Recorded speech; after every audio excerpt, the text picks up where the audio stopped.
कार्तिक स्नान की कहानी। एक बुढ़िया थी जो 4 माह पुष्कर स्नान किया करती थी। उसका एक बेटा और बहू थे। सास ने बहू को फलाहार बनाने को कहा तो बहू ने जमीन के पापड़े उखाड़कर बांध दिए।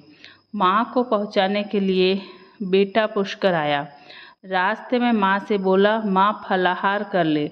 जहाँ पानी मिला वही माँ फलाहार करने बैठ गई तो पोपड़े फलाहार बन गए। पुष्कर में बेटा माँ के लिए झोपड़ी बनाकर सामान रखकर वापस अपने गांव आ गया। रात्रि के पहर में सावन मास आया और बोला, बुढ़िया दरवाज़ा खोल। तब बुढ़िया ने पूछा, तू कौन है? तो सावन ने कहा, मैं सावन मास हूँ। बुढ़िया ने तुरंत झोपड़ी खोली। बुढ़िया ने सावन में महादेव जी का पूजन किया, बेलपत्र चढ़ाकर अभिषेक किया, कीर्तन किया। जाते समय सावन ने बुढ़िया की झोपड़ी को एक लात मारी तो झोपड़ी की एक दीवार सोने की हो गई।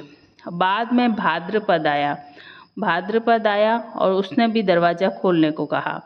बुढ़िया ने खोला, सत्तू बनाया, कजरी तीज मनाई। भाद्र भी जाते समय लात मार गया तो दूसरी दीवार भी हीरे की हो गई। फिर आसोज मास आया और उसने भी बुढ़िया को दरवाज़ा खोलने को कहा।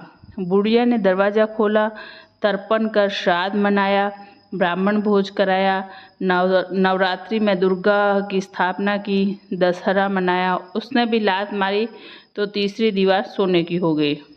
इस सब के बाद कार्तिक आया और उसने भी दरवाज़ा खोलने को कहा। बुढ़िया ने खोला।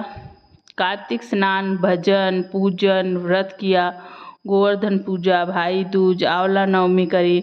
उसने जाते समय लात मारी तो बुढ़िया की झोपड़ी सारी सोने की हो गई। बुढ़िया खूब दान धर्म करती और भगवान का भजन किया करती थी।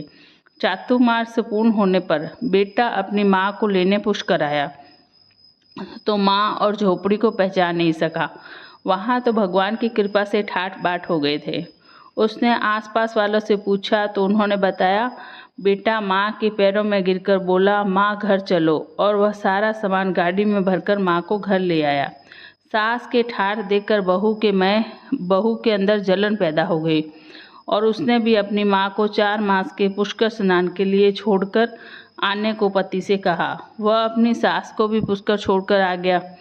सावन, भाद्रा, असोज, कार्तिक सभी आए, लेकिन बहू की माँ ने कुछ भी नहीं किया। वह चार समय खाती थी और दिन भर सोती थी। चातुर्मास के जाते जाते झोपड़ी को एक लात मारी तो झोपड़ी गिर पड़ी और बहू की माँ को गधी की योनि मिली। 4 माह बाद जवाई जब अपनी सास को लेने आया तो उसे न तो सास सी दिखाई दी और न ही झोपड़ी। तब उसने आसपास वालों से पूछा तो उन्होंने बताया कि तेरी सास धर्म कर्म कुछ भी नहीं करती थी, खाती थी और सोती थी, जिससे वो गधी हो गई। सास ने भी अपने जमाई को देखा तो वह भी भौंकते भौंकते सामने आ गई। तब जवाई ने सास को गाड़ी के पीछे बांध लिया और घर ले आया। उसकी औरत ने पूछा कि मेरी माँ कहाँ है? तो उसने बताया कि गाड़ी के पीछे बंधी है, जिसकी जैसी करनी। मेरी माँ भोली थी, तूने फलाहार की जगह जमीन के पोपड़े दिए तो वे भी फलाहार बन गए। तब उसकी औरत बोली, ब्राह्मण के पास चलकर पूछे कि मेरी माँ मनुष्य योनि में वापस कैसे आएगी। ब्राह्मण बोला, तेरी सास जब स्नान करे उस पानी को लेकर अपनी माँ को स्नान करा दे, यह योनि छूट जाएगी। तब बहू ने ऐसा ही किया और उसकी माँ मनुष्य योनि में हो गई। हे राधा दामोदर भगवान, जैसा तुमने लड़की की माँ को सब कुछ दिया वैसा ही सबको देना। दोस्तों, कल कार्तिक मास की दूसरी कहानी पढ़ेंगे हम। कार्तिक मास में दीपदान, भगवान का नाम लेना, तुलसी सींचना, तुलसी की परिक्रमा करना, मंदिर जाना, भक्ति करना, भजन करना, इन सब का बहुत ही महत्व है। प्लीज़ आप ये सब करें और भगवान की कृपा प्राप्त करें। जय श्री कृष्ण।